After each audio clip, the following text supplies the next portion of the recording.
Lukhanyo replacing him, which again, I think a smart move by the management. But going into a quarterfinal, I've got no doubt they'll go Damien de Lende, Jesse Kriel.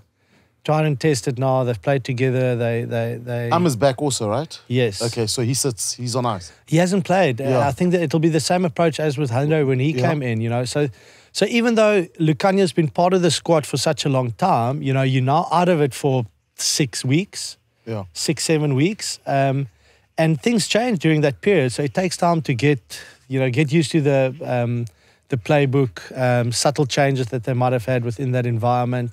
And he hasn't played, so you don't know where he's at from a quality point of view. So Andre Este hasn't been amazing, but Damien de Lende has been just as good. So no reason not to select him, and the partnership with Jesse's been working. So. And at 10, what do you think? What's the thinking? No, they'll definitely select the best player for the position. Not committal as usual. At least at hooker we can say Bongi will be starting and Geoffrey will be on the bench. So again, I think it will be. Make a call. I think it will be. I don't think it's just make a call who's going to play. I think it's what strategy will they have for the game? What will the approach be? Will they kick at goal and apply pressure in that way, scoreboard pressure, or will they, when they get penalties, kick it out and apply pressure in a different way through mauling and the rest of their set phases? If that is the case, then I think they'll go Mani. If they want to be able to create scoreboard pressure through 3-6-9, whatever, then Andre. Mani's 2 kicks, very good, eh? Remember the week before we were talking about the kicking issue? A week later, 2 from the corner, straight down the middle. It's pressure, though. You know, when the pressure's off, I don't think that's the moment where you need to be judging a guy. I think it's when the pressure's on. So for me, it seems as if Andre is in a really good space. It seems as if also, you know, Mani has been playing fantastic rugby, and that's why we've said for so long, separate the kicking from the player itself. But now also the third element to that is what will the approach be? What will the game plan be? How do they want to apply pressure? And then select your team accordingly. The fact that we've got 2 guys now that can fill that spot. Is a nice headache to have. Yes, and I think both will be in the 23. So I think we might revert back to a 5-3 in terms of the team selection. You think so, Scala? You were part of the original bomb squad, the whole 6-2 split. What's the messaging in camp around the bomb squad? What was the thinking behind it, the original thinking? In the beginning, we thought Rassie was absolutely bonkers. Yeah. To go for a 6-2 split. But then he sold the proposition very well. He said, this is the reason why we're doing it. We can have a whole new pack on. This is how we're going to play strategically. And on your point on strategy, that was weird when we played Ireland because we picked that specific split and we went for posts. Yeah. Where against New Zealand, we picked that strategy, 7-1 splits, and we kicked for the corner. So that was quite weird from that perspective. But John is still, he's giving all the permutations, but he didn't say what his view is. That's why he's here, for his opinion, not the We don't even know. We don't even know who we're playing against yet. So how can you select a team if you don't even know who you're playing against? Okay, what's going to happen Ireland-Scotland? What's going to happen between Ireland and Scotland? Ireland will win. Okay, so then we play France. We'll play France. Okay, so we play France. But we don't know that. Oh, well, okay, there's a 99% probability. No, do you know that 90% of all stats gets made up on the spot? Like this one, but there is a probability. Scala, okay, let's go back. 2019, you had retired, right? Again, back in the mix. He retired how many retirements did he have? One. Only one. What is it one? He retired. There's another one I never heard of. And then he got the phone call and the money was good and then he came back. Is that the reason you came back? No, definitely not. Okay, tell us, okay, how did it all go down? Okay, listen, I was in Ibiza, retired at my last training session. Sorry, you were what? In Ibiza with the family. Retired? Retired. Oh, so you retired. Okay, I retired. Last training session at Saracens, last dinner, last benefit dinner, last game, won the premiership done. Harvesting, yeah. Okay, yeah. Hey, I didn't move around like you for cash. I stayed with one club for 10 years at Saracens. So anyway, in Ibiza, having a couple of cold ones, put the kids in bed, having me eat over the missus, and one thing led to another, or tried to lead to a certain direction. And I got a text message from Rassie, but just one-liner. Are you finished? Or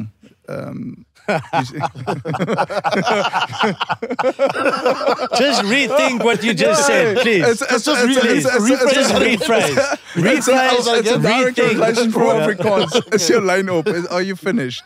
Yeah. So I'm trying to translate it in English. Were you finished? No, I was still on the meters. And then, of course, I sent back on the message, John, oh my goodness, you've got a filthy mind. And then I said, no, I'm the prettiest, strongest, fittest, hottest hooker out there. And then not send a couple of very arrogant messages back that I'll be amazing and all those kind of things, thinking that it's Vincent Koch on the piss back in South Africa. And then after like 3 or 4 messages, phone Russ, and he picked up, or I didn't know it was Russ. It was an unknown number. He picked up and I'm like apologizing for being so arrogant. I didn't think it was him. And then that's how I got back in 2018. And we only had 18 months to sort of prepare. We had record losses against Ireland, record losses against New Zealand as well. And what was interesting, and I'd ask the one question I did pose to ask Rassie was, why would you take this job? You're in Munster, in a good spot. It's a good So you asked the position. coach that? Yes, because I want to know what his motivation is. Yeah. He says, Scala, I hate seeing the Springboks lose. I think I can add value, and we've got a great squad that's willing to learn. And that was sort of the turning point. It was a financial decision. It was all about Springbok rugby for Rassie and myself. And then I had to Get out the violin. Oh, then you went to the Bulls. Yeah, I forgot about that. I actually, while you were at the Stormers, I signed at the Stormers. Yeah. And then I was actually signed at the Stormers for 2 months. Yeah. And then I got a phone call and say, actually text message. This contract it's not going to work out. Yeah. I'm like, well, I've signed. Yeah. It's done. And then I had to find a new place because I brought my family back to SA, kids back to SA, and it was tricky. And then I had to commute to Pretoria. But that was actually amazing playing for the Bulls.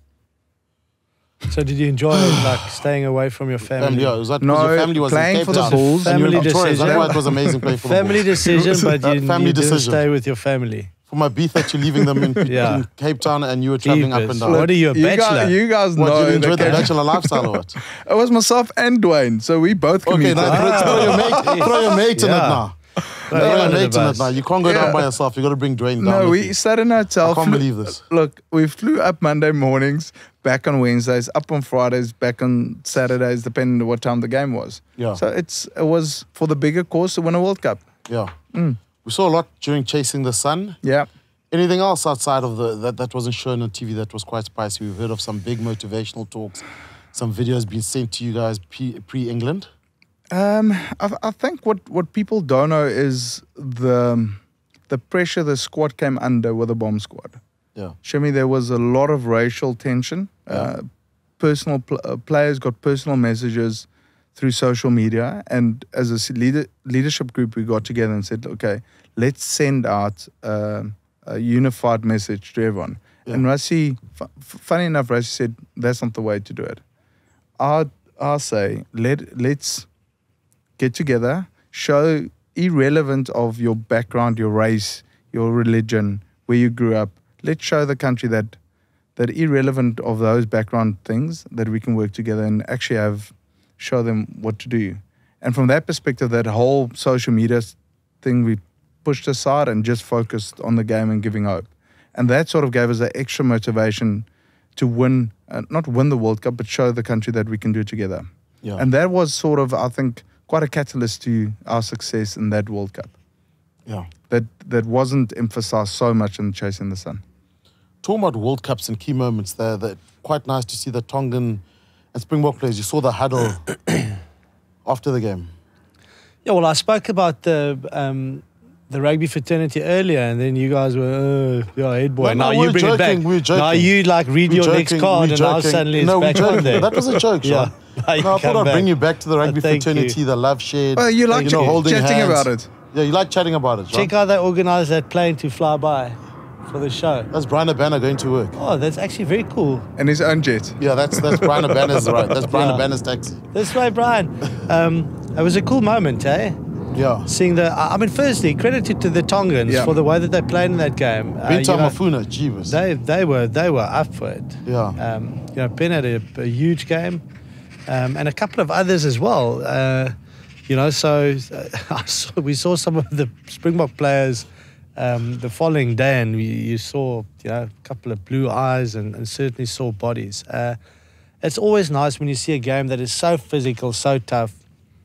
Afterwards, them coming together and just having a little bit of a moment there. So it's the beauty of the game. Yeah. Next weekend, Scotland, Ireland. Should we be nervous, guys, if all teams end up on 15 points? As South African supporters, should we be nervous? Is it possible that the unthinkable can happen? Well, it is. It is possible. Yeah. There's a mathematical chance. But then again, I think the last time Scotland beat Ireland was in 2017. And I think the last time they beat them with a bigger margin than 21 points was back in 2001. And I think where Ireland has gone since then to where they are now as a team, totally different team.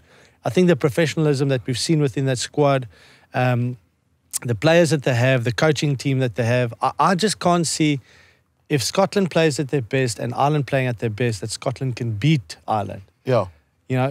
For Scotland to beat Ireland by 21 points, then I would get some of our Indian cricket playing friends to just come investigate here, because then I think there's some underhand money on the way. Sure. Are you nervous about it? No, but I like the way Scotland play. I think they are adventurous with keeping the ball in hand. The way they play, they've like South Africa, they kick a lot. Yeah. Scotland attack from deep. They've got the guts to say, okay, we're going to have a go.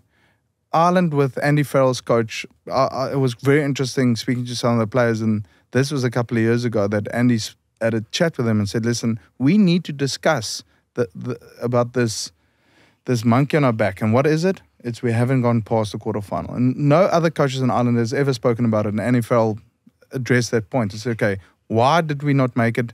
What must we do different, and what is our aim going into this World Cup?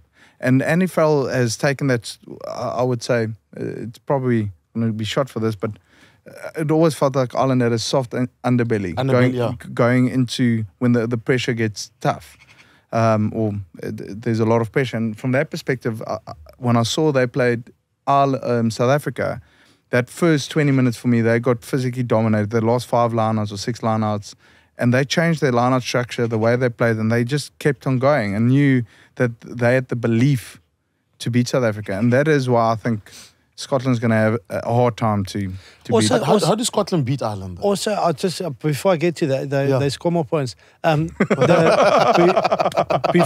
we get to that as well, also remember that Ireland's on this winning streak. Okay, so if they win this weekend, that added pressure though? Yeah, they get, well, you never know. You get to 18. It becomes an issue when people start counting. You know what it's like at winning streak. You get there. The moment people start counting, then it becomes a problem. But for them, there's a lot to play for. Yeah.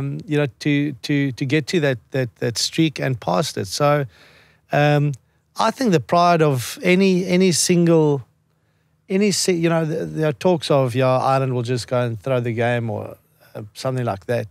I just can't see that happening at all.